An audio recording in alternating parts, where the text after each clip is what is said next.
ကျေးဇူးတော်ရှင်အက္ခမဟာပန္နိတမိုးကုတ်ဆရာတော်ဘုရားကြီးမန္တလေးမြို့ဦးချစ်ဆွေဓမ္မာယုံကြီးဘော်တွင်4 ရက် 3 လ 59 ခုနှစ်၌ဟောကြားဆုံးမတော်မူအပ်သောဥဒယဗၺယဉာဏ်ရောက်လျင်အကျိုးကြီးလပုံတရားတော်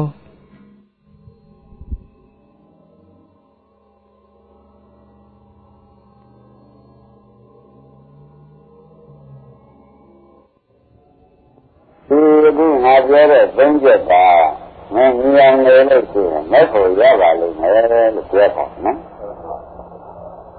ငါရင်ဒီမှာဒီမဲ့ဖို့ရကြလို့ရှိရင်ဖရာက3 ချက်ဟော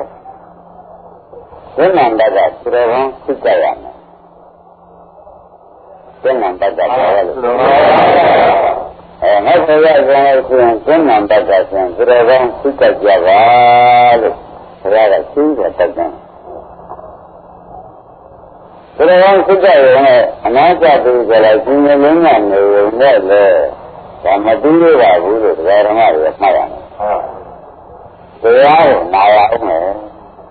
ဒီတော့နောက်ဖြစ်ကြပြီးတရားကိုနာအောင်ပါဗျ။တရားမနာလို့ရှိရင်လည်းတရားဓမ္မတွေတစ်ချက်ချက်မှတ်ပြီးတော့ဒီဒီမှတတ်တာကမတည်ဘူး။ဘုရားပြည့်စုံကြဖို့ကဤနှစ်ပါးရလွဲရင်ဘယ်သူမှမတည်ဘူးလို့ဆုံးဖြတ်ချက်ဘုရားနဲ့ပြည့်စုံကြဖို့ကလည်းဉာဏ်တဲ့ပုဂ္ဂိုလ်များမှာဒေသတလာမှတတ်တာပါမသိနိုင်မှန်ကြ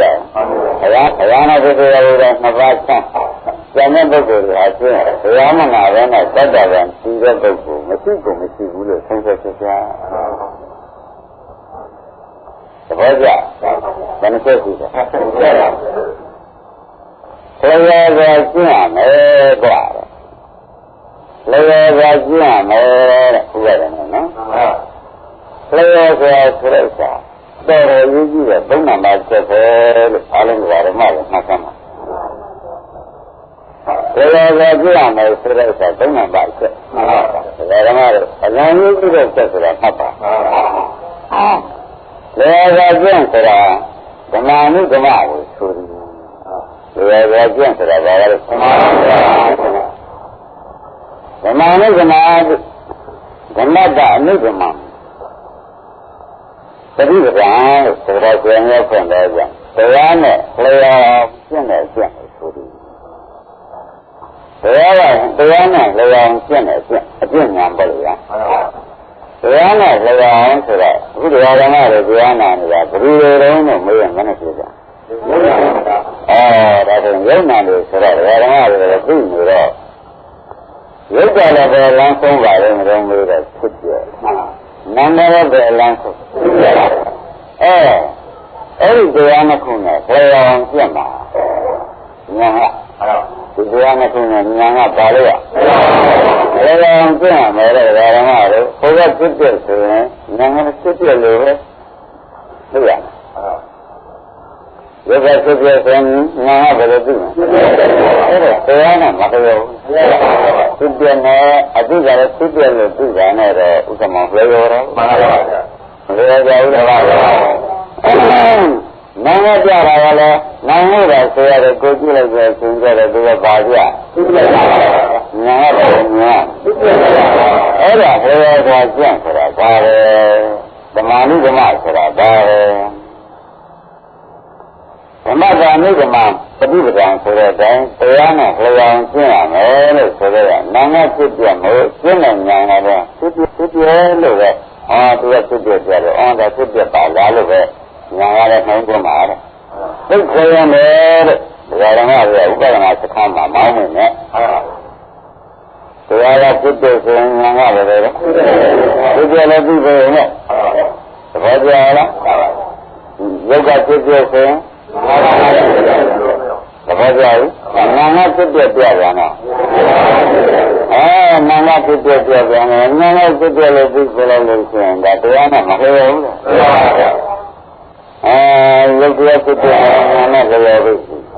နာမတရားဖြစ်ပြနေတယ်အဲ့ဒါဘယ်လိုကိုကျင့်ဆိုတော့ဘုံနံပါတ်ပဲနော်ဒါနဲ့တဲ့ဒီလိုကျင့်နေဆိုရင်မာနကမကြီးဒီ3 ရက်ဟောလိုက်ဒီလိုသိကြတရားညံ့တာတရားစွာကျင့် mất hồ khoan giá này ở càng đà của rồi đó mà đấy đà đấy là không phải là nó vì đó xí cả nó đưa ăn à rồi ra chuyện mất hồ khoan giá này ở càng đà vì đó xí cả đưa ăn à nó rồi ra chuyện mất hồ khoan giá này ở càng đà vì đó xí cả nó đưa ăn à rồi ra chuyện mất hồ khoan giá này ở càng đà rất là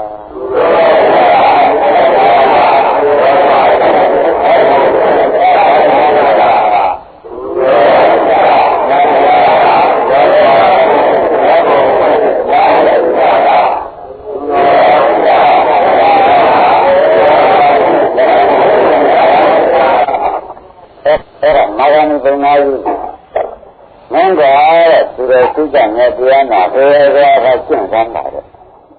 mấy vụ không là ra này chẳng bảo đấy đúng rồi thì hồi nó mới sẽ ra từ ra là đấy xem cái là từ đây cứ chẳng sẽ nghe tiếng nào thì sẽ thế ra chuyện thì sẽ thì đúng cái này như vậy là mấy vụ không như vậy thì chẳng ra mà đấy mà là như vậy nói như vậy thế rằng cái này gì à hồi mấy cái mà còn nào ra phải rồi được mà rồi mà nó phải ra thì đúng rồi thế là cái này là vậy đấy cái đó là sức tập rồi thôi đấy cái gì anh nói vậy thế là mình làm cái vui thế là mình làm cái vui rồi mà rồi mà cái này những nhà vui sự đấy là chuyện sao vậy thế ra chuyện thế thì mà này là mấy aku quá lấy ra chuyện sẽ là khả năng tôi sẽ biết lấy ra chuyện mà là nguyên chủ là lấy ra chuyện là chuyện 이런 거 내가 이거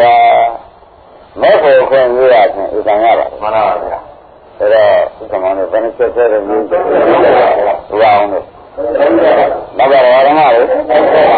thế mấy là phải là chuyện này chuyện rồi đang sự tập thì tôi nói luôn lấy ra chuyện này rồi chuyện bây giờ cái làm về rồi sẽ cái đó mà rồi tôi sẽ làm hết rồi là đủ hết rồi đấy ta đi về rồi ta đi về rồi rồi chuyện thì ta mới làm được chuyện này cô rồi đang hết rồi cô rồi rồi phải ra rồi mà phải ra phải ra nó không có điều cái con này mà rồi phải tên rằng là vậy cái con này mà rồi nó không có điều cái con này cái này thì cái này giá này rồi cái con này nhiều là là đối với gì vậy mà ra rồi bảo mình giá mà rồi không thể thực hiện phải ra nó không có điều bảo cái này cái con cái con này mà đấy thế tên cái này rồi nó sẽ về được rồi thì là cái phải là mà mình hôm nay rồi tôi đã chỉ cần nghe tiếng nào thế ra chuyện quá thì bây giờ là như vậy rồi quá mới phải làm thế là mà rồi thế là cái con này là mang ra thôi mang ra đây phải ra được chuyện đang đi suy nghĩ mà chuyện này bạn đang đi suy nghĩ mà chuyện mà này là mà không có chuyện gì cái là chuyện mà cái đấy giờ đấy cái thì bây giờ nhà này rồi mà làm đi bên này thì tôi sẽ ra hết thế là mà rồi không có cái gì mà làm sự chuyện thế là mà lại làm cái gì này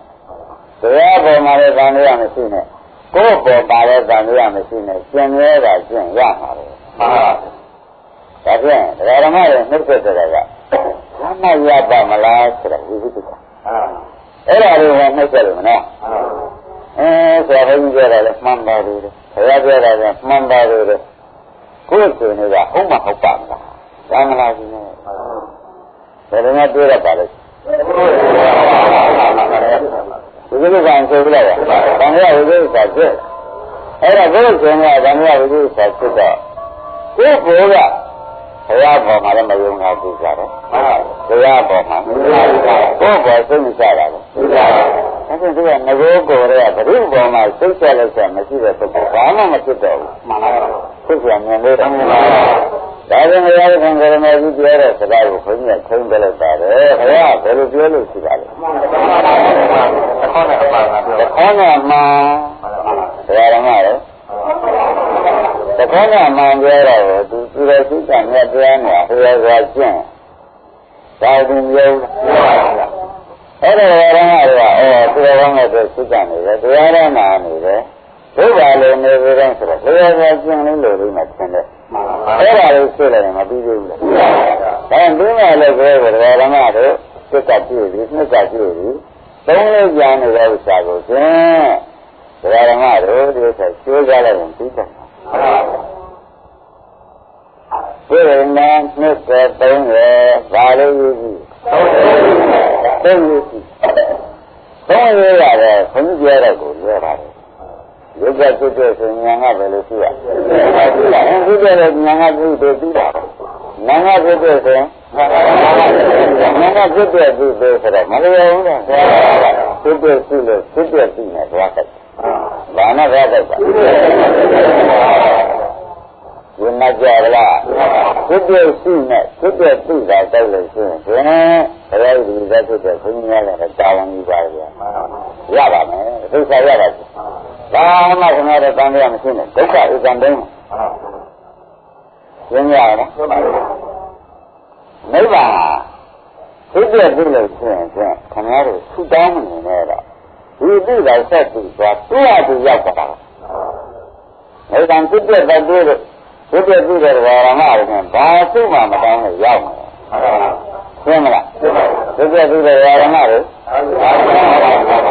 ရောက်ရင်ရှိတယ်ပဲဘုရားပြပါလေရထဘုရားဉာဏ်ရတာဒီဒီပြတဲ့စိတ်ကြီးကမုန်းပါလေဒီဒီပြတဲ့တော့မလို့ကလာမှာသူတောင်းနေကြလို့လေအဲ့ဒါဘုရားဟောတာနဲ့ဘုန်းကြီးကငါကစီစဉ်ထားတယ်ဖြစ်ပြနေဖြစ်ပြမုန်းဖြစ်တဲ့ဆုံးအောင်ကြည့်ရမယ်ဆိုတာနဲ့လေဘုရားဓမ္မတွေခုမာရမီဘုရားကြီးဟောတာနဲ့လေဥစ္စာမောင်တစ်ဖက်သေးတယ်တကယ်တမ်းကြောက်အဲ့တော့ဓမ္မတွေမှာဘုန်းကြီးဆိုနေတဲ့ချက်ကသိရလားမှန်ပါနေရာမှာကြပါဒါလည်းတစ်ခုရဆိုရင်ငါကနေရာမှာကြပါမလားလို့ဆိုတော့ဓမ္မတွေတဲ့ဒီပြည့်ကိုသိနေတဲ့ပုဂ္ဂိုလ်ကငါကနေရာမှာကြပါမလားလို့မဆိုပါနဲ့တဲ့မနေ့ကဆုံးဖြတ်ကိုစတယ်ဒီပြည့်ကိုလို့ရှင်းရှင်းသိရဆိုလို့ဆုံးဖြတ်ကိုစရင်ရပြီဒီပြည့်ကိုတွေ့မတွေ့သာရပုဂ္ဂိုလ်ရင်တွေ့ကိုမတွေ့နိုင်ဘူးဘောပါကြအဲ့ဒါလိုတရားနာလာကြတယ်ဓမ္မတွေကနိဗ္ဗာန်ရဲ့ဆင်လို့ရှိရင်ဒီသုံးချက်ပဲပါလားဒီတော့သုကမြတ်တရားနာသေသာရှင်းဟုတ်လားမေဖို့ခွန်ရတဲ့ကံတာဆရက်ဆရာတဲ့တန်ခါတရားနဲ့သာထဲတာဥစ္စာမောင်သုံးချက်မှန်ပါပါဒီနဲ့ကြလားဘယ်နဲ့ဆက်ပါလဲဆက်တာပါလေသူတော်ကောင်းသူတော်ကောင်းသူတော်ကောင်းသူစစ်ကသူ့ဒီမှာတရားတွေကရှိတာသူ့မတတ်ရင်မဖြစ်ဘူးတက်ခါကြနေတဲ့တရားမဟာဘူးရောဟုတ်ကြတာပြုနေတာပဲဆိုတော့မဟုတ်ဘူးလို့ဒါလည်းပါရတရားနာဆိုတာကမရဆုံးဖို့အကျုံတရားနာသစ်ပင်တရားလည်းမဟုတ်ဘူးနော်အလုတ်တရားကိုဆိုပြီးရှင်းမလားအလုတ်တရားကိုနာရမှာဒါရင်ဒါနဲ့ရာဇဝကတွေနားနေရလို့ရှိရင်လည်းဒါမဟုတ်ဘူးဟုတ်ပါလားဟုတ်ပါဟုတ်ပါဟုတ်တယ်ဘူးလေဒီတရားရတယ်ဆိုရင်ဓမ္မတို့အခြေပြုတဲ့တရားတွေရှိတယ်ဟုတ်လားအခြေပြုတဲ့တရားပြုစုတဲ့တရားလို့ဆိုလို့မရဘူးအခြေပြုတရားနဲ့သင်္တင်ပြီးကြတာမနေတိုင်းနဲ့ပြုစုအောင်ဘုရားရဲ့တရားကိုလည်းနားရလိမ့်မယ်ဟုတ်လားဒါကျင့်မှတ်ပါလားတရားရတယ်ခင်ဗျားတို့တရားနာနည်းနဲ့ဘုန်းကြီးပြန်ပြောတာလည်းခင်ဗျားတို့ရှင်းနေတာလေရှင်းမလားတရားရဘယ်တရားမှခင်ဗျားတို့ကြားလို့ဆိုရင်ရေးကြီးအလိုရှိတဲ့တရားလဲဆိုတာခင်ဗျားတို့တရားနာတာဘုန်းကြီးကနေရှင်းနေပေးဘူးလားဘယ်လိုပြောတာဆက်တဲ့တရားအကျင့်ဟုတ်တယ်ဆက်တဲ့တရားဆိုအဲ့ဒါတရားနာနည်းပဲခင်ဗျားတို့ကခင်ဗျားတို့ကိုဆရာဘုန်းကြီးကသိမှတ်ထားတဲ့အတွက်မြတ်တရားနာဆိုမှစက်တဲ့တရားနာမှပါလားမှန်ပါဗျာရှင်းမလား တဲ့တရားနာတော့ကိုတဲ့ပြတ်တဲ့တရားဆိုတာကတော့တရားဓမ္မတွေရှင်းရှင်းနဲ့ပြောရလို့ရှိရင်လုံငါကဒီတိုင်းကဘယ်လိုပြရလို့ရှိကြလဲလုံငါကဘုံအနိစ္စကြီးပဲပြတာပဲဟောတယ်ဘုရားဟောတယ်ဒီတရားမျိုးကနာဒီတရားမျိုးနာတော့ခင်ဗျားတို့ကဘယ်လိုလုပ်ရမလဲဆိုဘုံဟောလို့ဆိုရတော့ယုံနာအနိစ္စကြီးပဲဒုက္ခသစ္စာကြီးပဲဟောလို့ရှိရင်ဒါဒုက္ခမှုကပြတ်တဲ့တရားအမှန်ပဲမှန်ပါပါရဘူးလားရပါဘူးဒါတော့ခင်ဗျားတို့ကဒီတရားနာရင်တော့မပြီးပါဘူးသုံးနံပါတ်ကပါတယ်ဗျလောကကျင့်ဆိုတော့ဒီကဖြစ်ပြဲဆိုရင်ညာကဖြစ်ပြဲမြင်ရမယ်ညာကခင်ဗျားတို့ကမိုက်ရပါပါနဲ့ညာလားဗျာမြင်ပါပါလို့ဒါကမဲ့ရမရပါမလားဆိုလို့မလို့ပါဘူးမြင်တော့ဘာဖြစ်မြင်တော့မဲ့တယ်ပြင်လည်းရရင်ဒါမျိုးရှိတယ်လို့ငါတော့ပြင့်နေတယ်ဆိုတော့လောကကျင့်ဆိုတဲ့ကိုကဒီအကျင့်ဆိုတာကဒါကဘောရောဆိုတာဒါကကျင့်မှန်ပါဒီဘက်ကဒီတရားနဲ့လည်းဒါကကျင့်တော့ဘာကြတာသူဒီကျင့်တဲ့တရားဘယ်နှပါးလို့မေးလိုက်ဒီတွေကငါးပါးမဲ့တယ်မဟုတ်လားဒါကြောင့်ခင်ဗျားတို့ကျင့်နေရမှတည်းနဲ့မဲ့တယ်တောင်ဆိုင်နေတဲ့ဓမ္မတွေကျင့်နေတော့ဓမ္မတွေရထားတဲ့သံပေါင်းနဲ့သွားတိုက်မှန်ပါပါကျေစွာကျင့်မက်ဖို့ခွင့်ဆိုတော့ဒါမက်ဖို့တွေပဲမှန်ပါမှန်ပါရတဲ့ကံပါဆိုတော့လုံးနေတဲ့ရမလားမှန်ပါရတယ်သုတောင်းနေရတယ်အဲ့ဒါရနေတဲ့ပုဂ္ဂိုလ်ကသုတောင်းနေတယ်လို့သိရင်ဖြင့်ဒီပုဂ္ဂိုလ်ကလည်းရတာရမှမရှိလို့တောင်းတာပဲခဏဆိုကြယူပေါ်ရယူပေါ်ဆိုတော့ကရနေတဲ့ကတောင်းနေတယ်ဆိုတော့တရောင်းရတော့မတခါဘူးဆိုရင်သိကြည့်နေရတယ်ဟုတ်ကလားတရောင်းရတဲ့ဆက်ကြည့်တဲ့အခါကျတော့တခါဆက်ပြီးတဲ့ကနေဒီဖတ်တောင်းရတော့ဘယ်လိုပြောလို့ဆိုလို့ရှိနောက်ဖြစ်တယ်ဟုတ်သဘောပါလားရမမသိလို့ကတောင်းရှင်းမလားဘယ်လိုပုဂ္ဂိုလ်ကတောင်းမှာရမမသိတဲ့ပုဂ္ဂိုလ်ကတောင်းတယ်ဆိုတော့ဆိုတာဒီအလုံးမလိုက်တဲ့ပုဂ္ဂိုလ်ကတောင်းရှင်းမလားဒီကတောင်းတာအလုံးလိုက်တဲ့ပုဂ္ဂိုလ်ကတောင်းလို့ရှိရင်ဒီဘယ်လိုဆက်တောင်း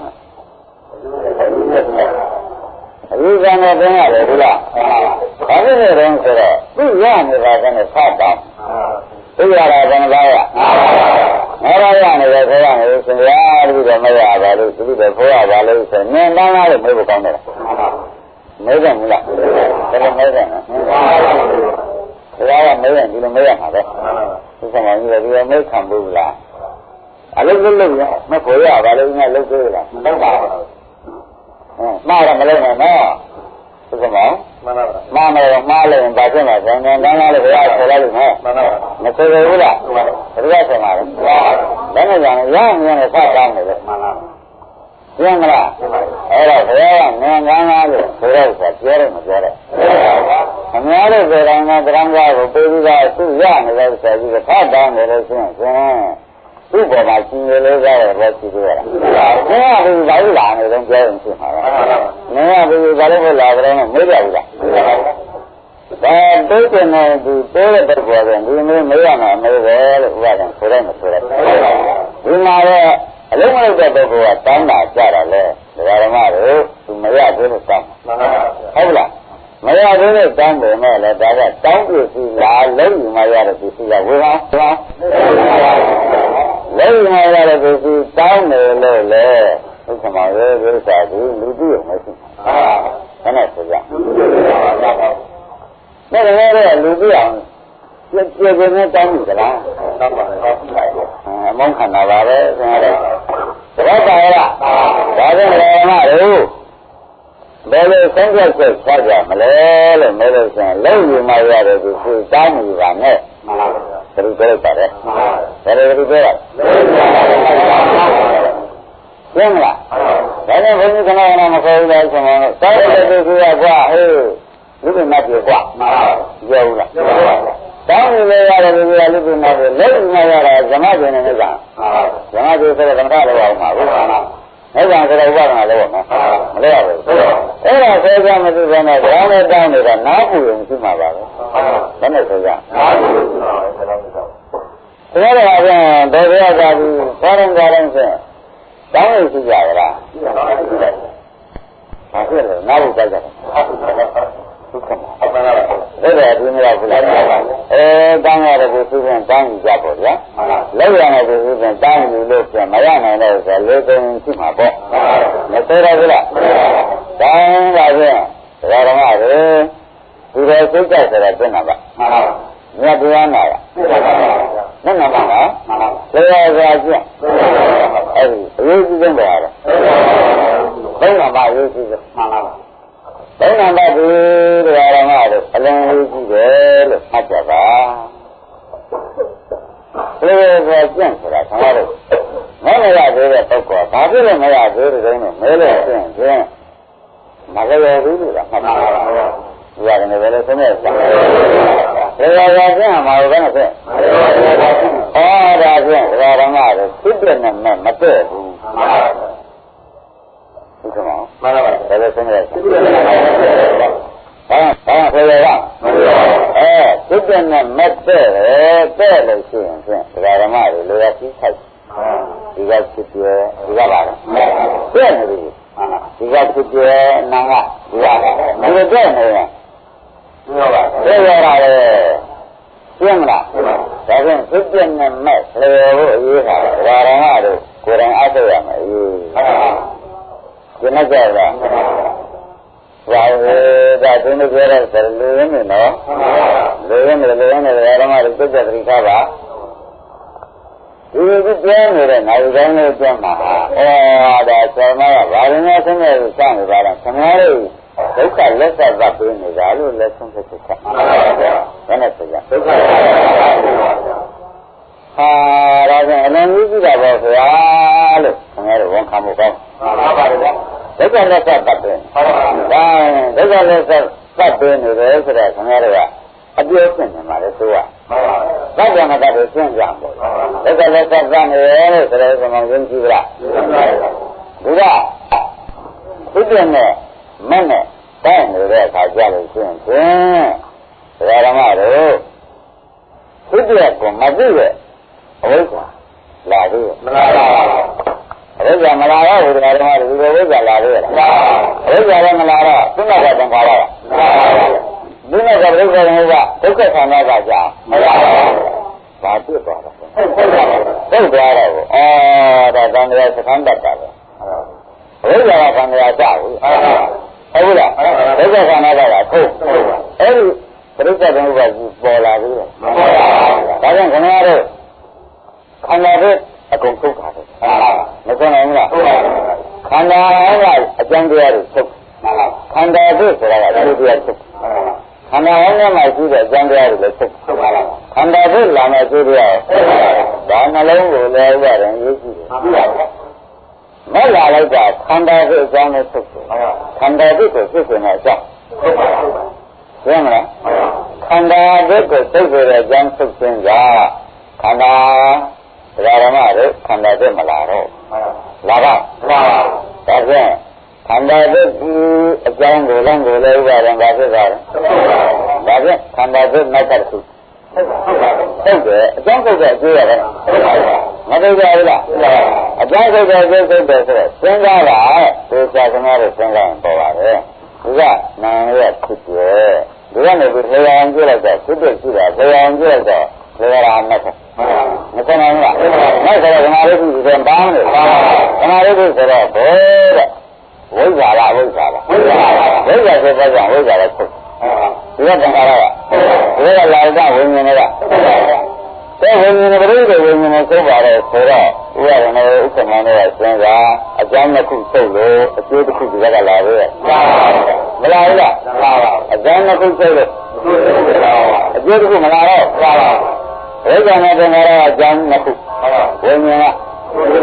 အဲ့ဒီကျိုးကိုဝိညာဉ်ကမလာတော့အဲ့ဒါနာယတွေကညှက်ပေါက်ပြစီသေးတယ်ပြင်းမလားဒါဖြင့်ဘယ်လိုလဲကျင့်တယ်လို့ဒီတန်မြာစခန်းတတ်ပါလားဒါတန်မြာကြတယ်ပြောက်တယ်ဒီတန်မြာကြီးကိုအပေပဲကျင်းနေစီရမှာခန္ဓာကြီးလာမှာတော့မလာတော့ဘာလို့လဲဒီအကြောင်းကိုသိပြင်းမလား ဥက္ကမသိကြပြီလားဟမ်သေရကျင့်တလုံးဒီဥပ္ပံသိက္ခာမှာလားမှန်ပါဗျာဒီကစစ်တဲ့ဆိုလို့ရှိရင်ဒီကဘယ်လိုသိရစစ်တဲ့လည်းသိရအဲ့ဒီသိတာပါခေါ်ကြဒါတော့မလျော်ဘူးလားဒီကစစ်တဲ့နဲ့ဒီကအတုကလည်းစစ်တဲ့လည်းပဲသိတယ်ညာကမလျော်ဘူးလားလျော်ရင်ကမတ်ရပြီမတ်ရလို့ဆိုရင်မတ်စရာဝိဇ္ဇာလားဝိဇ္ဇာလားဝိဇ္ဇာလားဝိဇ္ဇာလားချုပ်ရတယ်ဒီဝိဇ္ဇာချုပ်တဲ့တဏှာလားသက်တာကြောင်းမှုချုပ်ဒါတည်းတွေကပြိပ္ပဝိညာဉ်လာပဲမလာတော့ဘူးတဲ့ကျိုးလေးချုပ်ပြန်တာဒါကြောင့်တန်ခါစကမ်းတတ်မတတ်တန်ခါအကြောင်းလည်းတတ်တန်ခါအကျိုးကိုဒါဖြင့်သေသောကျင့်ဆိုတဲ့တလုံးကြီးကားလို့ဆိုရင်ဒိဋ္ဌရမနိဗ္ဗာန်ရတဲ့တရားပါလားဒါလည်းမနဲ့ဆုံးဘူးလားရှင်းရလားရှင်းပြီလားတခါကျင့်ရင်တန်ခါစကမ်းတန်ခါကိုစက်မဲ့နှစ်ခုပြတ်နှစ်ခါကျင့်ရင်နှစ်ခါပြတ်တာသုံးခါကျင့်ရင်နောက်7ပါးပြည့်သွားတဲ့အခါလုံးလုံးပြတ်ပြတ်တယ်ဒါဖြင့်အလုံးတော်ရမတွေလက်သက်မလက်သက်အဲ့ဒါလက်သက်တာလေးကိုဓမ္မတွေခမင်းမစားရတာအရင်ကြီးလက်သက်တာမလက်ချင်တာအရင်ကြီးဘာဖြစ်လဲတော့ခမင်းမစားရတော့ဘို့တဲ့ခမင်းကစားဘူးပါလို့ပြောလိုက်မှန်ပါပါဟုတ်လားခမင်းကဘယ်လိုလဲဘာလို့စားဘူးလို့မရဘူးအဲ့ဒါကြတယ်ခမင်းကြရတယ်မလို့ခုမလို့ပါနဲ့စားဘူးတာကြီးကခင်ဗျားတို့ကသိပြီအသားယူပြီးကြတာပြောနေတာနဲ့အဲ့ဒါကလည်းမဆန်းသေးဘူးအဲ့ဒါလေးကြောင့်လည်းတတိယမကြပါနဲ့ပြောမလားကိုကတော့မစားရလို့မယ်ဆိုလို့မှအဲ့ဒါလည်းရောက်နေလို့ဒီလိုလည်းဆင်နေမလဲနဲ့ခဏတော့ဆင်းရဲအလုံးပေါ်တာပေါ်လားကိုကတော့ကအဲ့ဒါနဲ့ပြောခြင်းပြောဒီလိုကအရေးဆုံးနေဘူးလားအဲ့ဒီကကလေးစလို့စဒီလိုနေဘူးလား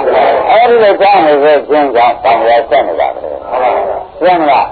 ဒီလိုကြားနေတာကပါလားခင်ဗျားတို့ဒုက္ခတွေရပြန်ဒုက္ခရောက်ဖို့ဒီမှတ်ပြီးတော့ဘယ်နဲ့ဆိုကြဒုက္ခကများကောင်းတယ်မကောင်းပါဘူးတော့ဒီလိုသိပါဆိုရင်မသိဘူးအသက်သက်နေရလားဒါရတဲ့ကြည့်တဲ့ကြည့်မစိတ်ကြတယ်ဆိုတော့ဇာတဲ့ကြည့်ဘာလို့မရှိပါဘူးဒီလိုမရှိဘူးဘာလို့တော့အကုန်တော်ကြီးဖြစ်တာရင်းနေလားအဲ့ဒါကြည့်ရခဏဖြစ်တာဟုတ်လားငါတို့ကတော့ဘယ်တော့တက်နေတယ်နေခဲ့တာပြီးတော့ငါတို့ကတက်နေတယ်နေတော့မဟန်ဘူးပြီးတော့ဒါအောင်နေတော့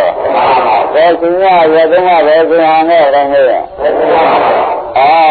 ဘယ်သူမှမငဲလို့ဆိုရင်နောက်ဘယ်နဲ့တော့ပြစ်မှာတော့တွေးနေကြလေလို့လားအဲဒီမှာရပြတ်တရားနာဘယ်လိုဆိုကျင့်ဆိုတဲ့စက်ကလေးကတန်လျာတက်တဲ့ပတ်ပတ်ကလေးပဲဆိုတာရှင်းနေကြတယ်ဒါကြောင့်အားလုံးဓမ္မတွေခုမနေရခုမရဘာဖြစ်နေတာလဲဆိုတော့လက်သက်ပေါ်လာဒီလည်းမရှိတတ်ဘူးမှန်ပါပါဒါလည်းဖြစ်တယ်ဟုတ်မှန်ပါပါငါတရားနာဆိုတော့တရားနာမဟုတ်ပါဘူးဟုတ်နောက်ဆုံးလည်းကြတော့ဘုံကမှာကြားတော့ခုမယ်လို့လည်းဆိုတော့အာရုံဆိုတဲ့ဇာတ်ကောင်းပါပါလေလေကျင့်ဆိုတဲ့ဇာတ်ကောင်းကပြီးရမယ်လို့ခေါ်လိုက်ရဟုတ်ပါဘူးသိကြပြီးတယ်လို့ခေါ်တာလေကျင့်ဆိုတဲ့ဇာတ်ကောင်းကဒီကလေကောင်းနော်ဒီဘက်ကအကျင့်ဒီကဘယ်လိုကြားလို့ဒီကအကျင့်ကဒီတယ်လည်းပြီးတယ်မပြီးဘူးလားဓမ္မဘာမှတောင်းနေရှိနေတယ်ပြောမလားကမှကျင်းတ်တာဒါပရိယာဟောတာလေဗျာပရိယာဟောတာ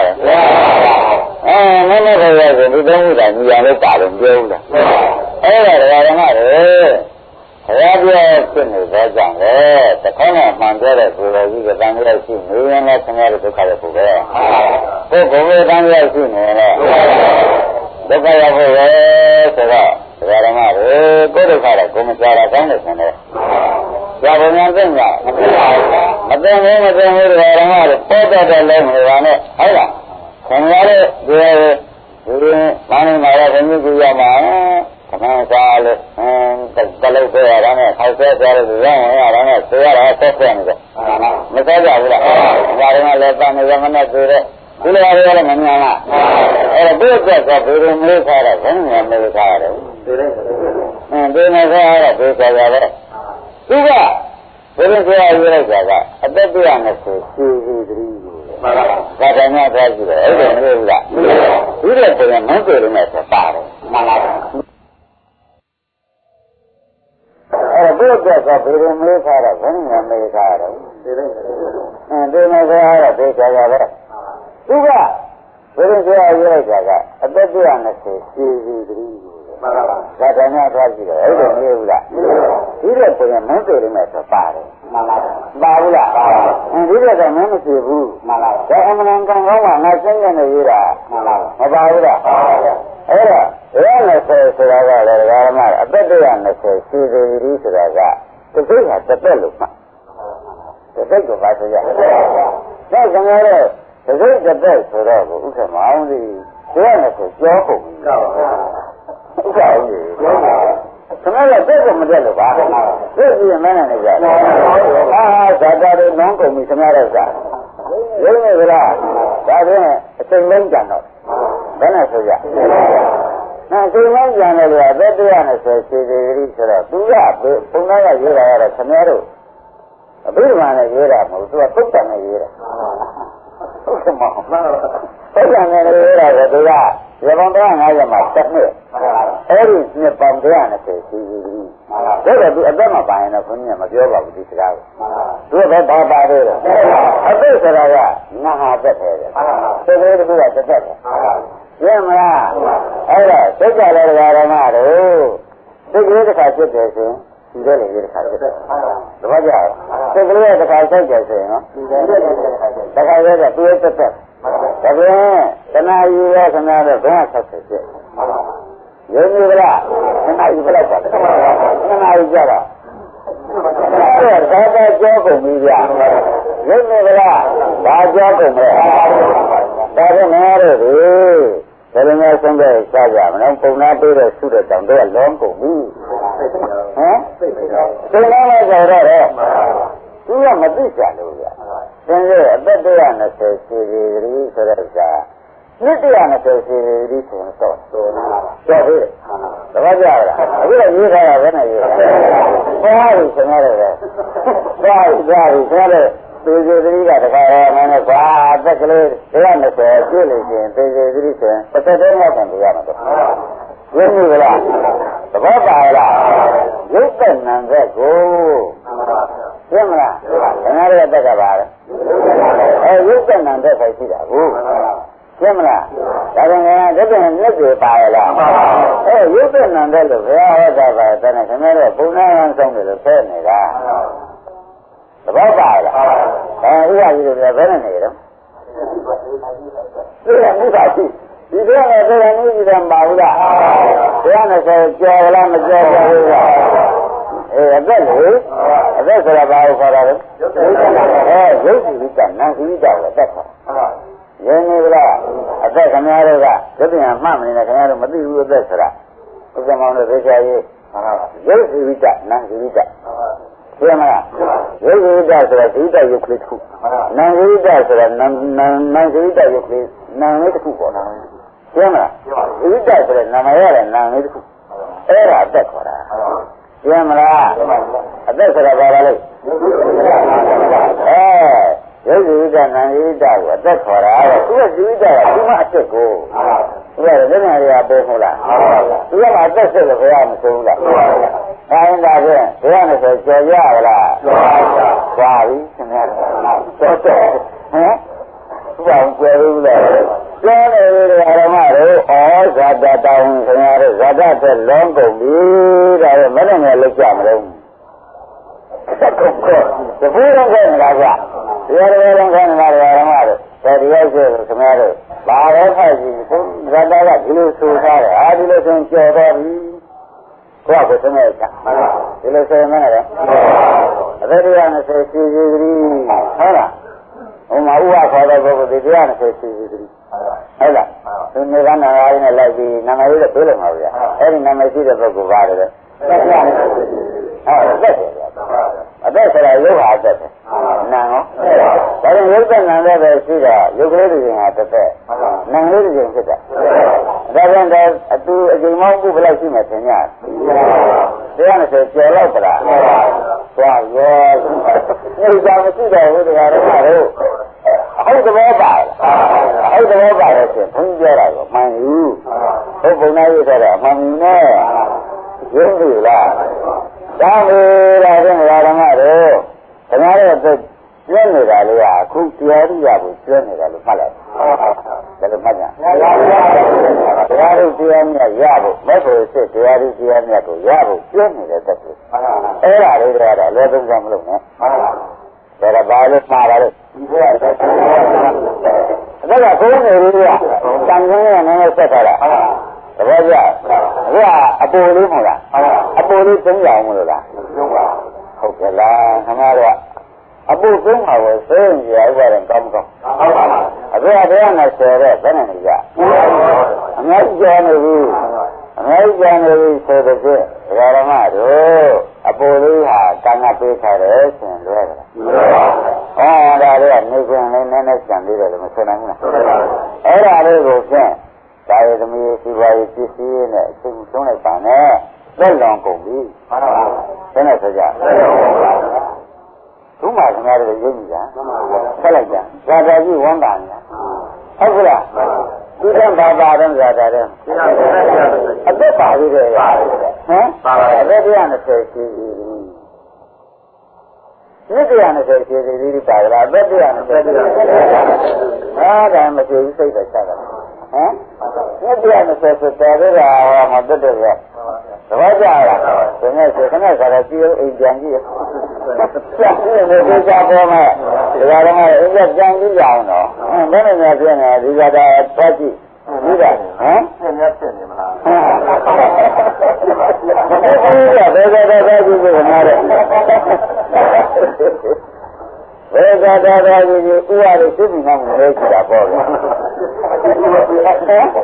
တူဘူးအဲ့ဒါကြည့်ပါရဲ့ဟုတ်ပြီဒါတော့တောက်ဆောင်ရဲ့ရဘူးအကတိကနေဆိုသူဂရိကပါတယ်ကမောသိတ်လောမနေတယ်အဲ့ဒါကြောင့်ဓမ္မတို့တရားကျမ်းလေးတရားဓုလေးရဖို့အသက်ကျွမ်းနေတယ်လို့ဆုံးဖြတ်ချက်မှန်ပါပါ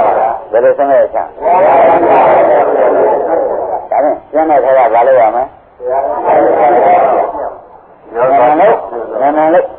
ကျမ်းတာလေးဆုံးမပြိုက်ပါနဲ့ဟုတ်ကလားကျမ်းတာလေးကသုံးရလို့ရှင်းတယ်ဟိုတရား20တုန်းကလည်းကျင့်ကြံမရရဘူးအခုကျမ်းတဲ့ခါကတစ်ခါသုံးမယ်ဆိုရင်တော့ရှင်းဘယ်လိုကကိုကြကြရမှာလဲဒီလိုပဲမသိရဘူးလား။ဒါကျင်းတ်ဗလား။ဒီမှာနဲ့တင်ကြဇာတ်နဲ့ကျင်းရင်းပါနော်။ဒါလည်းသိတာကြီးပါ။ဒါလည်းဓမ္မတို့ဘုရားတော်မူတာဘယ်နဲ့ချက်ပါလဲ။သုံးချက်။ဒါမျိုးဒါလည်းသုံးချက်ကိုဘုန်းကြီးမာဂဏီဘုန်းကြီးဟောတဲ့သုံးချက်ကိုဘုတယ်လိုက်ပါပြီ။ဒါကြောင့်တပည့်တို့သိပြနဲ့သိပြအမြင်မဲ့နဲ့တိုက်ရမယ်ဆိုတာတပည့်တို့ဘလောက်ကြာကြာဒီဥစ္စာတိုက်နေရမှာလဲဟုတ်လားဒီဂရီကိုမေးကြတော့ခင်ဗျာဟုတ်ကလားဒီဂရီကိုမေးရတော့မေးတယ်မလားတခါမှပြင်ကျန်းလုပ်နေရမှာလားဗျာဒီဖြစ်တဲ့နဲ့မဲ့ဟာမပြင်ကျန်းလုပ်ရမှာကျန်းတယ်တပည့်တော်တို့တော်ဝင်လေးတယ်ဟုတ်ပါဘူးခင်ဗျားတို့ဆက်ဆက်ရှိဒါရောဘုန်းကြီးကလည်းသုံးရချပြပါမယ်ဘုရားဆုံးဖြတ်ချက်ရှိနေလို့ခင်ဗျားတို့ဒီကမြင်လာတာကမဲ့သဘောကျအဲ့ဒီမဲ့ဟာတဲ့ခင်ဗျားတို့ဝန္တာနှစ်သက်ပြီးတော့ဒါကိုမြင်ရတဲ့ဝန္တာနှစ်သက်တဲ့သဘောပေါ်ပြီးတော့မရှိတော့ဘူးဒါလည်းဒီဖြစ်တဲ့ဒီမဲ့ကဘယ်အချိန်ဘလောက်ကျလဲတော့မဆိုနဲ့ဝန္တာလာတဲ့ဒီနေ့ငါဒီမှန်မြင်တော့ကြောင့်တစ်စိတ်ထဲမှာတိတိပါမောက္ခဆိုတဲ့ဝန္တာရဲ့နှစ်သက်ခြင်းဖြစ်တယ်ဆိုလိုက်ဒီကြကျင်းမလားအဲ့ဒါစိတ်ကြည့်မှုကုန်တာဟုတ်ပါဘူးဒီလိုပဲရှင်နေကြအောင်ကြည့်ရမှာဝန္တာနှစ်သက်လာတဲ့အချိန်ကိုရောက်ကြည့်လိုက်လို့ကြည့်ရင်တဲ့နိဗ္ဗာန်ရောက်မှရှိရင်ကတ်သွားဒီလိုဆင်းရဲချပေးတာဗျမှန်ပါဘူးဓာတုဒီရကအင်နာမထွ ဆိုရင်ညာရှိတဲ့ပုဂ္ဂိုလ်ဘုရားရှင်ကိုယ်တော်ကြီးကျမ်းဂန်တွေမျိုးမျိုးဟောထားလို့ဒါသုံးရတဲ့ဥပဒေစာရတာနော်မင်းစာရတာမစာရဘူးသူကဘယ်လိုကြည့်ရမှာလဲမတင်မင်းကြည့်ရမဟုတ်ပါဘူးမတင်မချင်းမဟုတ်ပါဘူးခင်ဗျားတို့ဝန်တာနှစ်သက်ဒါလေးမြင်ရတာဝန်တာတယ်ဒါလေးမြင်ရတာနှစ်သက်တယ်ဆိုတော့ဒီကမက်ကနှစ်သက်ဝန်တာတာများလာရှိသေးပါအဲ့ဒါနှစ်သက်ဝန်တာတာများလာလို့ရှိရင်ဒီပြည့်ပြည့်ကိုကြည့်ကြကုန်တာပဲသဘောကျလားဘယ်ဆိုနေကြဖြစ်ဒီကခေါင်းဆောင်တာငါကိုဒီပြင်ဘယ်သူကသောမနာကတည်းကတော့ဒုက္ခကတာရှင်းတယ်အများကြီးရှိခေါင်းဆောင်ကိုပြလို့ကငါပြရှင်းမလားခေါင်းဆောင်ကငါဆံရနဲ့နှစ်သက်တာတွေတော့ဒီနဂါကတာတွေခုမှဘာနဲ့နေဟုတ်လားကောင်းပြီလားလည်းဓမ္မတို့အချိန်မလို့ကြည့်ရမှာတော့ဆိုတာသဘောကျပါလား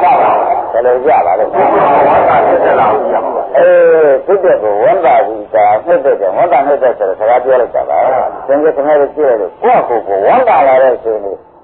သိကြရစီစဉ်လာတဲ့ရှင်လေးရမရှိဘူးသတိပါသဘောကျကောင်းပြီတဲ့ဒါပြန်ဓမ္မတို့အော်သူ့နဲ့အချင်းကြည့်သားပဲခင်ဗျာလို့ဆိုတယ်မှန်ပါဗျာသဘောပါကြရလားဘယ်ရှင်နေကြကြည့်ရဟုတ်ပါဘူးဒီစိတ်ကြီးရှင်အောင်မရှိနေတကားတော့ဒီဖြစ်တဲ့စိတ်ကြီးမကြည့်ခင်လေးရှိတယ်နောက်ကြတော့သူထုံးတယ်နဲ့အဒါမမြင်သူမြင်ထူပြီးကြတာမြေကြရကြဆိုပြီးကိုဝန်တာတဲ့စိတ်ကြီးဒီထဲမှာပေါ်လာတယ်ဟုတ်ကဲ့ငါးပါးနဲ့တွဲပေါ်မှာရှင်းမလားတွဲပေါ်လို့ရှိရင်ဖြင့်ဓမ္မတို့ဒီဥစ္စာဖြစ်တဲ့ရှိမှုထုံးတာဒီဖြစ်တဲ့နေရာကထုံးကြတာပဲရှင်းမလားဖြစ်တဲ့ပါလေသူစီပါပါသေးလားဆိုတာဥစ္စာမောင်ကြီးရှင်းလားနော်အဲ့ဒါဘယ်မှာလာတော့ဆိုတော့ဓမ္မဗရာပါဠိတော်မှာလာပြီလို့မှတ်ကြမယ်ဓမ္မတော်ပါဠိတော်ဆိုတော့ဘယ်ဟာနော်ရတဲ့ရတဲ့သမဂရိခန္ဓာနာဥဒယဗျာဥဒယဗျာဆိုတော့ဖြစ်တယ်ရတဲ့ရတဲ့သမဂတိရတဲ့ရတဲ့ကျင်္သာကာလ၌သမဂတိမင်းတို့ကဒီလိုဒါကလေးဖြစ်တယ်လို့သုံးတာနေတယ်တဲ့ဥဒယဗျာသိမှုပြတ်မှုကိုလဘတိပိတိပါမောက္ခမင်းတို့ကျင်းမှတဲ့ပိတိပါမောက္ခရလာပြီနော်ရှင်းမလားကျင်းမှတဲ့ဘာပေါ်လာပိတိပါမောက္ခဖြစ်လာတယ်မယ်အဲ့ဒါအမတန်တန်ဝိဇ္ဇာနဲ့တန်တာအပြည့်နဲ့ရှိတဲ့ပုဂ္ဂိုလ်ကိုပေါင်းတာဖြင့်ဒါအခုကိုယ်ရဲ့သူ့စိတ်ထဲမှာနိဗ္ဗာန်ဆန္ဒမြင်ရတာဝန်တာလာတာပဲဒါသူရဲ့ဘယ်လောက်ပြောင်းကြည့်လို့ရှိရင်ပြန်တရားဓမ္မတို့ကဖုတ်တံလို့ဆုံးဖြတ်ရတာသဘောကျလားဒါပြန်ဥစ္စာမောင်းပဲစိနေရအောင်ကြည့်ရမှာပါလေဝန်တာဆက်လာတယ်ကြည့်ကြည့်နေဒါကဆန္ဒဖြစ်တဲ့မဆုံးသေးတဲ့ပုဂ္ဂိုလ်ဟောတာနော်ဖြစ်တဲ့ဆုံးသေးတဲ့ပုဂ္ဂိုလ်ကျတော့သူမလာဘူးသူမလာတော့ဘူးဖြစ်တဲ့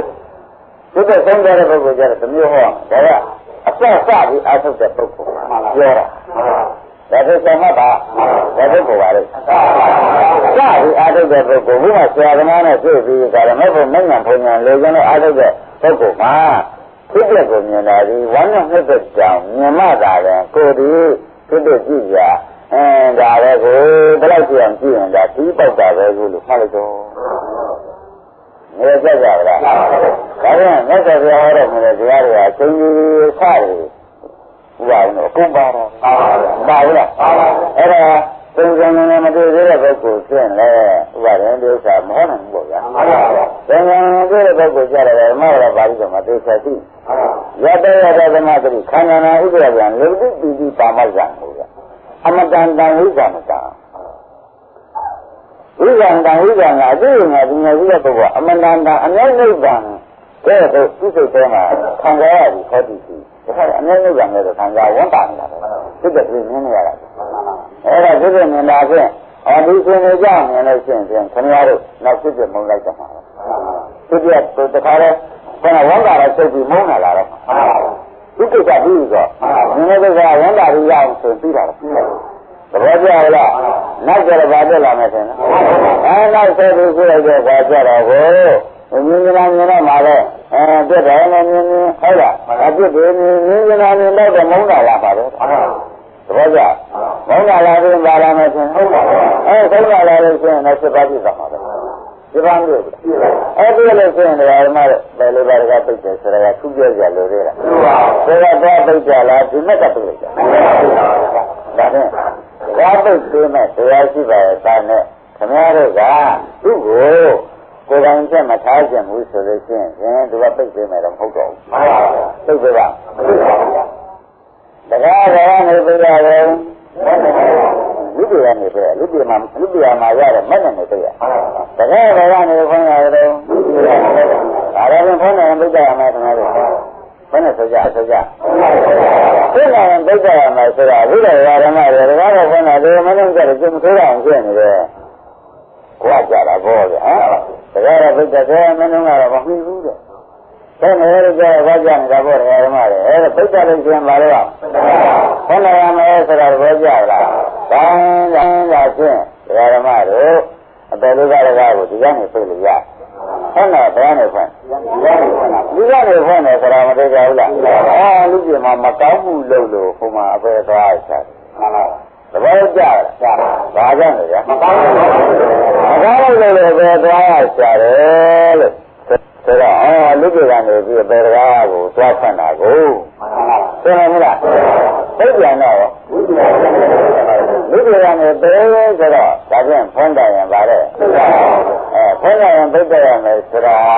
အပူပြောတဲ့စကားလားသိကြကြလားဒါ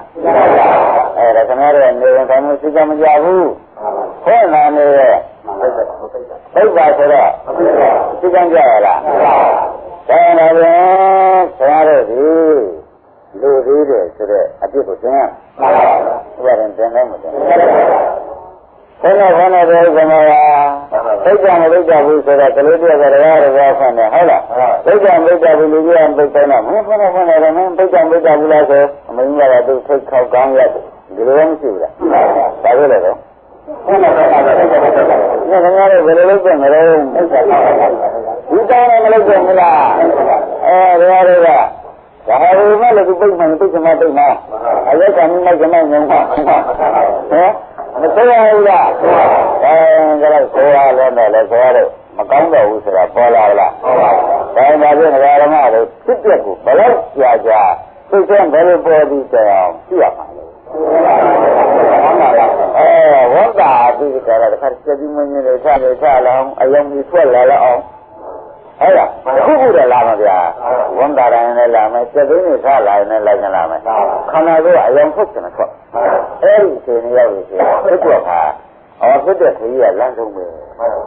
ဖြစ်တဲ့ဉာဏ်နဲ့ဉာဏ်ကဖြင့်ဒီညာအောင်မြင်တဲ့ဉာဏ်ပဲဆုံးဖြတ်ဖြစ်ကြ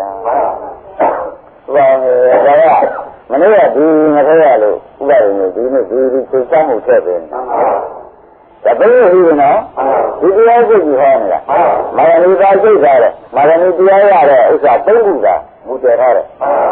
ရှင်းမလားရှင်းပါပြီဒါတော့ဓမ္မတို့ဒီစိတ်ကြကိုမြင်တဲ့အခြေအနေဟာတတိယဆိုမသိမဆုံးလောက်နေရမယ်တရားမျိုးပဲလို့ဒီလိုမှဆရာတို့လက်မှန်ချလိုက်ပါနဲ့မှန်ပါဗျာဘုရားတို့မှန်ပါဒီပြာတစ်လုံးလုံးမြင်ပါလေလက်ကုပြာဆိုတော့ဇာမဏေမနာနဲ့မိဘတည်းရပြတ်ဖို့ဆိုဒီကဟောထားတယ်ဒီရှိတယ်မရှိဘူးလားမိဘတည်းရကြားလို့ဆိုမရှင်းပါလားအဲ့ဒီတော့မဟောတော့ဘူးခမောရဟောကြရလို့သေးလားဘာလို့လဲရှိဘာလို့လဲရှိနေတယ်ဖြစ်တယ်နေတာတဲ့ဘယ်ဆိုနေရလို့ရှိရင်ဖြစ်တဲ့ဟာဒီပေါက်ပြီလို့ဆယ်လောက်ပြီဆိုတော့ဆုံးဖြတ်ချနိုင်ရတော့ဘယ်ဆိုနေရမှာဝန်ကာလနဲ့နှိမ့်ဆက်လာမယ်ဉာဏ်နဲ့မှာဆိုလို့ရှိရင်တော့ဒါဖြစ်တဲ့ကိစ္စပြီးတော့ဟေးဆိုတော့တကယ်ပြအောင်သွားတာအောင်ပါလားဘယ်လိုရှိတာကိုဘယ်လိုကြံတာ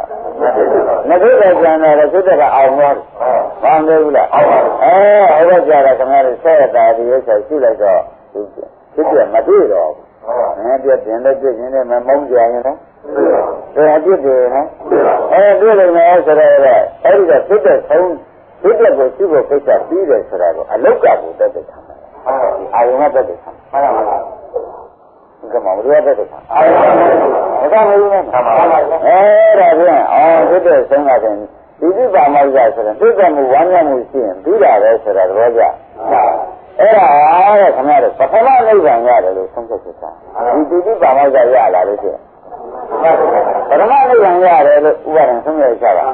အမတန်တန်ဝိဇ္ဇာတန်ကိုရဝိဇ္ဇာတန်ကအသိဉာဏ်နဲ့နှိမ့်ဆက်နေတဲ့ပုဂ္ဂိုလ်အမတန်တန်နိဗ္ဗာန်ကိုဟောတိရှိတယ်ဒါပရမနိဗ္ဗာန်ကိုရတာကွာဓမ္မရပါဠိတော်ရနော်ကျင်းတော့ကလားပရမနိဗ္ဗာန်ရအောင်ဖြင့်ဒကာဓမ္မတွေမကြိုးစားသင့်ဘူးပရမနိဗ္ဗာန်ရလို့ရှိရင်ဒကာဓမ္မတို့ဘယ်နည်းနဲ့မှမသိနေတော့ဘယ်လိုပဲတရားတွေကသူကတတ်တာမကောက်မာတော့ပတာဘာနာကဆောင်းမကောက်ဘူးလားအဲ့ဒါဘယ်လိုလဲကဘယ်နဲ့နေတာအဲ့ဒါကဘယ်လိုကြအောင်တော့မလုပ်ကြဘူးလားအဲဒီဖြစ်တဲ့ဒီလိုစုရုပ်တည်တဲ့ရုပ်စုနာမ်ဖြစ်တဲ့ရုပ်တွေကနာမ်စုဘယ်လိုဖြစ်နေလဲဆိုလို့ရှိရင်ဝန်တာလာတယ်ခန္ဓာကိုယ်ရောဩရတာပိဋိပတ္တိဆိုပေါ်ဗျာတခုခုလာတယ်ဆိုတော့ကြည့်မှန်းနဲ့သိကြတယ်ဖြစ်တဲ့ဒီလောက်ကြောင်မြင်လို့ရှိရင်ကိစ္စပြီးတယ်ဆိုတော့လေဖြစ်တဲ့ကိစ္စပြီးတယ်ဆိုတော့လေဥက္ကမသိကြတယ်သိကြဘူးလားဒါပဲဒီတိုင်းလည်းဒီချက်ပြန်ပန်းအောင်လို့နောက်ပါရမတွေရောဝန်တာနှက်သက်လာလားတော့ကြအခုဝန်တာနှက်သက်မလာလို့ရှိရင်လည်းတတိယဒါကြည့်နေရတာဗျာဝန်ပါတယ်လည်းမဟုတ်ဝန်ရတယ်လည်းမဟုတ်ဘူးဟုတ်လားဒီလိုဆိုကြတာခန္ဓာကိုယ်ရဲ့အယောင်ဆင်းလင်းတွေကထွက်နေတာပဲဆိုလို့ရှိရင်လည်းဒါဖြစ်ဖြစ်ရှိတဲ့ကိစ္စဘယ်လောက်ဖက်လာတယ်ဆိုရင်ဓမ္မတွေရပ်နိုင်တဲ့ကိစ္စပဲဒါလည်းတစ်မျိုးပဲသိမလား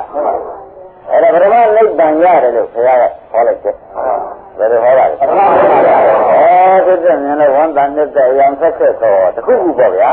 လာရတာပါလေကျရင်းကြီးပါလေထားလာလို့ရှိရင်လေပထမရံရတယ်ပဲဆိုမဲ့ချက်ဒါရခုတ်ကပြည်ခဏကြပြည်တွေကစီးရတော့ဟုတ်လားအဲ့ဒါကျရင်းကြီးပါလေထားလာရင်ပါလာလို့အလကားဒီကောင်းနေရတယ်ဒီပဲကြောက်လို့ကျရင်းကြတာဆိုတော့မဟုတ်ဘူးရင်းနေကြလားဘယ်လိုကမြင်မလဲဒီကျမြင်ပြီးကျရင်းရလာမှဖြစ်မလားခင်ဗျားတို့ကဖေးမှားရတယ်အဲ့ဒါမဟုတ်ဘူးကျရင်းနေပြီးပဲပြီးတော့ရက်နေပြပါလို့ဆိုရတယ်ဖြစ်တယ်လည်းမမြင်မဲနဲ့ဒါပြန်အလုစကားကြီးအခြေဒါပြည့်နံပါတ်ကိုပြီးမြောက်ကြောင်းကိုသုံးပြချက်ရှာတယ်နေပဲလို့အားလုံးမှတ်မိကြဒါပြန်ဖြစ်တယ်မတွေ့သေးလို့ရှင်တွေ့အောင်လို့တွေ့ကြလို့ရှိရင်ပထမနိဗ္ဗာန်ရအောင်ဘယ်ရှင်နေရရင်ဆိုတော့ပထမနိဗ္ဗာန်ရမလဲဆိုလို့ရှိရင်တော့သိကြပါလားဘယ်ရှင်နေရမှာအဲဒီတော့ပတ္တိရောကနှစ်သက်မှုချမ်းသာမှုအယောင်ဆက်မှုတခုခုပဲဗျာအားလုံးကမလာဘူးတခုခုလေးစေတမင်းနဲ့ချမှုအဲ့ဒါလေးလာတော့ခန္ဓာကိုယ်ကြွသွားတယ်လို့သင်မှုတခုခုကျတော့ဟုတ်ကိုကြွသွားအဲ့ဒီလိုတစ်ခုခုပေါ်လာလို့ရှိရင်စေတမင်းထားတာပေါ်လာလားအယောင်ဆက်တာပေါ်လာလားကြွသွားတာပဲပေါ်လာလားပေါ့ဗျာအဲ့ဒီပေါ်လာလို့ရှိရင်ဖြစ်တဲ့သံပြီးပြီလို့သုံးရချက်သဘောကျလားဘာချမ်းပြီးတာလဲအဲ့ဒါပထမနိဗ္ဗာန်ရတာပဲဒီအခုပြောရတာဒီတစ်ခုပေါ်မှနဲ့ဆိုကြပထမနိဗ္ဗာန်ရတဲ့ပုဂ္ဂိုလ်ဒီမဟာသောတာပန်ရှင်နေရောက်တော့ကြောင့်သူဒီတဘောမကဘူးတဲ့ဘယ်လေးပါးတကားပိတ်တာဒီလိုသောတာပန်မှာမကတော့ပဲရင်းမိဗလားဒါဖြင့်တော့တက်လာလို့ရှိရင်လေဒီအရိယာပုဂ္ဂိုလ်ဘုန်းကြီးကမှားတယ်ခါမပြလိုက်နဲ့ခါမပြလိုက်ကြတရားဓမ္မတို့နောက်20ကံ30ကံဆင်ရတယ်နိဗ္ဗာန်ရောက်မယ်အဖြစ်ရတော့နိဗ္ဗာန်အဖြစ်ရတော့20ကံ30ကံဆင်ရသူကလည်းရနိုင်တယ်နော်ဘာဖြစ်လို့လဲဆိုတော့ဒီမှာတော့ကအယောင်ဆင်းလေးနေတယ်ကွာခန္ဓာကိုယ်တော့နှစ်သက်မှုဝမ်းမြောက်မှုဖြစ်ထားတာကပထမအဖြစ်မှာပြီးပြီးချက်ချက်အောင်ညောင်းမှာတက်တက်ခံနေတာဟုတ်လားအဲ့တော့နောက်တစ်ခါပြန်ပြီးကြလာဒါတွေဒီစက်သိမ်းကြတာနဲ့လည်းငါပရမနိဗ္ဗာန်ရောက်ပြီဆိုပြီးကြလားဝန်တာပြီးရမပြလိုက်လာလို့မှာတော့လာမှာတော့လာမှာပဲဟုတ်လားရမပြပါနဲ့လို့သတိပေးလိုက်ရမရနဲ့ဆက်ရှိတော့သူအပြစ်တွေနဲ့မြင်လာလိမ့်မယ်သိက္ခာပြတ်တော့မမြင်တော့ဘူးအပြစ်တွေမြင်လာလိမ့်မယ်အပြစ်တွေနဲ့မုန်းလာလိမ့်မယ်အဲဒါမုန်းရကနေပြီးဒီကကသူ့သဘောတိုင်းဓမ္မတွေတဲ့မိဘနိုင်ငံနဲ့မတက်ပြီလားအဲ့တက်လာတော့မတက်တော့ညီမလေးစုကိုမရှိကျင်တော့ဘူးဆိုညာလည်းစုရစုသဘောကျလားစုကိုမရှိကျင်တဲ့မိဘနိုင်ငံလာအောင်ပါဘူးအဲ့ဒါစုကိုမရှိကျင်မှလည်းဥစ္စာမောင်းဝေပြီးစုဟုတ် ဟုတ်လားဒီလိုလိုက်တဲ့အခါကျတော့ဆိုဒါကြီးကိုပြမရကျင်တော့ဘူးဆိုတော့လာပါမရကျင်တော့ဘူးဆိုလာလို့ရှိရင်ဒီကယုံနာနှစ်ခုကဘာဖြစ်သွားမှာလဲဆုံးသွားတဲ့အခါကျတော့ယုတ်ကရဒုက္ခသစ္စာနာငါဒုက္ခသစ္စာဆုံးသွားတော့ဒုက္ခဆုံးသွားတာရှင်းမလားအဲ့ဒါဒုက္ခဆုံးသွားတယ်ပြီးတော့မယုံဖြစ်ပါကလည်းဆုံးတဲ့ချိန်ပြည့်တဲ့အခါမှာသူဘယ်သူနဲ့ပြောနေတယ်လို့ဥစ္စာမောင်မင်းမနဲ့ပြောပါဒုက္ခဆုံးတဲ့ပြောနေတယ်ဒုက္ခဆုံးကဘာလဲဒုက္ခဆုံးတဲ့ပြောနေတာကနိဗ္ဗာန်မင်းညာပြောနေတာကဒုက္ခဆုံးကဒုက္ခဆုံးက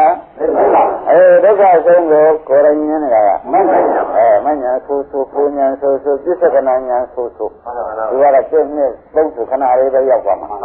တပတ်ကြရလားတနည်းကြကဲယနေ့ဒီရင်တော်ပါအောင်အမရပူရမျိုးမင်္ဂလာတိုင်ဟောင်းကျေးဇူးတော်ရှင်အက္ခမဟာပန္တိတမုဂုတ်ဆရာတော်ဘုရားကြီးဟောကြားတော်မူသောဝိပဿနာရှုနေရမည်ဘာဝေတပ္ပအမှတ်နှစ်အလုတ်ထိုင်ဤပြအလုတ်ပေးတရားတော်အားလုံးဓမ္မတွေဆက်ပြိထားပါဒီနေ့လေအမှန်တဘောပါတဲ့အလုတ်ကိုပဲခင်ဗျားတို့ကြားရနာရဘွားလေးကြည့်ပါနော်ဘွားလေးကြည့်ပါဘွားတိုင်းခန္ဓာရှင်တွဲတဲ့တဏှာပါဖြစ်သွားတယ်ဒါတော့ဘွားပါများတော့ဘာဖြစ်မှချင်းလဲထုတ်ပါဒါဖြင့်ဓမ္မတွေပြိဿသမုပ္ပါကြည့်တော့တဏှာဥပါဒံကံဟုတ်လားသုံးကံရှိတဲ့အခါတဏှာကတားကြတယ်တဏှာချုပ်ကြတယ်ဆိုတော့ဥပါဒံလာသေးရဲ့ဥပါဒံမလာတော့ကံရောကံချုပ်လို့ရှိရင်ဓမ္မတွေကမ္မဘဝဖြစ်เสียဇာတိသရမရဏလာမလားဒါဘာဖြစ်လို့တဏှာဥပါဒံကံတွေချုပ်ပြီးဒီကလာဇာတိသရမရဏဇတ်သိမ့်ပါလိမ့်မလဲလို့ကဲဓမ္မတွေခွင့်ညံမဲလို့ရှိရင်ဖြင့်မက္ကသစ္စာပေါ့ဗျာဒီမှာကနဲ့ရှိပါမက္ကသစ္စာပွားလိုက်ကြတဲ့ဓမ္မတွေတဏှာပါရကနေပျောက်ဆက်သွားပါရကနေပျောက်ဆက်ဒါဘယ်သူကလုပ်လိုက်တာပါလဲမက္ကသစ္စာကလုပ်လိုက်အမှားဥက္ကမမက္ကသစ္စာတခုတည်းမက္ကသစ္စာတခုတည်းဘုန်းကြီးတို့ဓမ္မတွေကဖြစ်တဲ့ကျိုးစားပြီးကြလာနေတာနဲ့ခန္ဓာရှင်တွေတဲ့သမှုတွေကခန္ဓာဤခန္ဓာမှမရှိတာပဲအနိစ္စဒုက္ခအနတ္တသာရှိတော့တယ်အနိစ္စဒုက္ခအနတ္တသာရှိတော့တယ်ပြီးကြလာနေတော့ခန္ဓာရှင်တွေတဲ့တဏှာကလုံရင်မတ်တတ်နေပဲသူဟာပါရကနေကြောက်သွားဘယ်သူကများပြောက်အောင်လုပ်ပါလဲမက္ကသစ္စာရလည်းဘယ်နဲ့များသူလုပ်လို့ဘယ်လိုလဲလုပ်လဲလို့ဒါဒီပါရတာပြောက်ပါလိမ့်မလို့ဆိုအိုးလာပြီဘွားနေလို့ဘယ်လိုဆိုကြဖြစ်တဲ့လာတိုင်းဖြစ်တဲ့လာတိုင်းပွားနေလို့ဘုန်းကြီးဓမ္မတွေကလေးလေးစားစားမှတ်လိုက်ရှင်းမနော်ဖြစ်တဲ့လာတိုင်းလေးလေးစားစားပွားရင်ဘာဖြစ်မလဲကိလေသာပါတိကရပြတ်ထွက်သွားမယ်ဘုဒ္ဓခင်တဲ့ကိလေသာပါလိမ့်ညာဒါနဲ့ငကောခန္ဓာရတာကရှိတာတဏှာဥပါဒံကံကြောင့်ဇာတိခန္ဓာရအခုဒါပြန်လက်ရှိခန္ဓာကြီးကိုဘုန်းကြီးဓမ္မတွေအနိစ္စဒုက္ခအနတ္တဆိုတဲ့ဖြစ်တဲ့ဉာဏ်ကြည့်လိုက်တာနဲ့လက်ရှိခန္ဓာလုံးမဲ့တဏှာဥပါဒံကံသစ်တွေလာသေးရဲ့တဏှာဥပါဒံကံသစ်တွေမလာတဲ့အတွက်နောက်ခန္ဓာဇာတိဒုက္ခသရဒုက္ခဗျာတိဒုက္ခမရဏဒုက္ခဆိုတဲ့ခန္ဓာဆက်တွေလာကြပါမလားမလာပါဘူးဘယ်နဲ့ကြောင့်မလာပါလိမ့်မလဲလို့လက်တွေကရှားလိုက်တော့အိုးမက္ကသစ္စာနဲ့ပွားနေလို့ဗျာဘယ်လိုဖြေကြပါမက္ကသစ္စာနဲ့ပွားနေလို့ဖြစ်ပြခန္ဓာကိုယ်ထဲမှာဖြစ်ပြတဲ့ဝေဒနာလေးတွေဖြစ်ပြစိတ်ကလေးတွေဖြစ်ပြရုပ်ကလေးတွေဖြစ်ပြပြည့်ချင်တာပြည့်တိုင်းပြက်ပြီးမရှိဘူးဒါသိအောင်လုပ်နေစမ်းပါသဘောကျအဲဒီသိအောင်လုပ်နေတဲ့အလုပ်ဒီမက္ကသစ္စာကြီးပွားတဲ့အလုပ်ပါပါလေမက္ကသစ္စာကြီးပွားတဲ့အလုပ်ဆိုတော့ဥက္ကမကောင်းရှင်းသွားတယ်ဘုရုပေါ်မှာပွားနေတယ်ဆိုတော့အနိစ္စဒုက္ခအနတ္တပေါ်မှာပွားနေရှင်းမလားအနိစ္စဒုက္ခအနတ္တပေါ်မှာပွားမနေဘူးလားပွားနေရင်မှတတ်တယ်ဒကာဓမ္မတို့ငကောခန္ဓာခန္ဓာချင်းနေတော့တဏှာရှိတာကိုဘုရားအနိစ္စဒုက္ခအနတ္တလို့ပွားပြီးကြတာနေတော့အနိစ္စဒုက္ခအနတ္တကပွားရင်မှတတ်နေမြင်နေတော့ငါခန္ဓာဆိုတဲ့ဒိဋ္ဌိတွေတဏှာတွေရှိသေးရဲ့ရှိပါဘူး ဒီဒိဋ္ဌိကနာမရှိအောင်လည်းဘုဒ္ဓလောက်တာပါလိမ့်မလဲလို့စဉ်းစားပါဦးမက္ကသစ္စာဒါဖြင့်ဘုရားတို့သမဏေလျက်ကြရမက္ကသစ္စာကသမုဒယသစ္စာကိုပယ်တယ်ဆိုတော့ပွားရင်ပယ်သွားတာကိုဘယ်လိုဆိုရပါပွားရင်ပယ်သွားတာမှတ်ကြစမ်းရှင်းမလားဘယ်လိုများပယ်သွားပါလဲပွားရင်ပယ်သွားတာဆိုတာဓမ္မတွေသေချာရှင်းတာပါဒါဖြင့်အားလုံးဓမ္မတွေမပွားရင်ခန္ဓာရှင်တဲ့ကိလေသာပါလည်းမပါဘူးပြောက်လည်းမပြောက်ပွားရင်ဖြင့်ကျိုးကပါမယ်နောက်ကြတော့ကျိုးကပါမယ်နောက်ကြတော့ပြောက်သွားမယ်ပြောက်သွားတော့တဏှာပြောက်တော့ဥက္ကမောင်လေးဥပါဒနေကဆက်လိုက်ကြပါတဏှာပြောက်တော့ဥပါဒံပြောက်ဥပါဒံပြောက်တော့ကာမဘဝပြောက်ကံပြောက်တော့နာဂခန္ဓာဇာတိပြောက်ဆိုရင်အဲ့ဒီဇာတိပြောက်တာဒကာဓမ္မတွေစဉ်းစားကြဒုက္ခသစ္စာပြောက်ဒုက္ခသစ္စာပြောက်တဲ့နေရာမှာဒုက္ခនិရောဓရောက်ရမယ်ဘာလို့